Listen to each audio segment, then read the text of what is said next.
நாங்களே பூவை எங்களுக்கு பிடிச்ச பூவை வந்து வெட்டி எடுத்துட்டு போகலாம். நார்சிசன் அண்டு இருக்கிற பூ வந்து ஒரு பீஸ் வந்து 30. துல்பன் வந்து 70. இந்த காசு இதில் வந்து நீங்கள் காசு போடலாம். கத்தி இருக்குது, கத்தி எடுத்துக்கொண்டு போகணும். எடுத்துட்டு பூவை வெட்டி கொண்டு போகணும். பேபாலில் நீங்கள் பே பண்ணலாம். கோட் கூட இருக்குது. அதில் மிச்ச குப்பையிலே மறைஞ்சிட்டு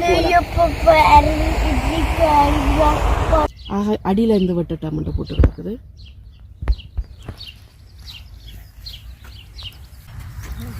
இந்த பார்த்தீங்களா, இது டூல் பென் வந்து நாங்கள் வெட்டலாம். அதில் கத்தி எல்லாம் இருக்கும், எடுத்துகிட்டு வந்து அப்படியே வெட்டலாம். பார்த்தீங்களா டூல் பென் அங்கே மட்டும் இருக்குது.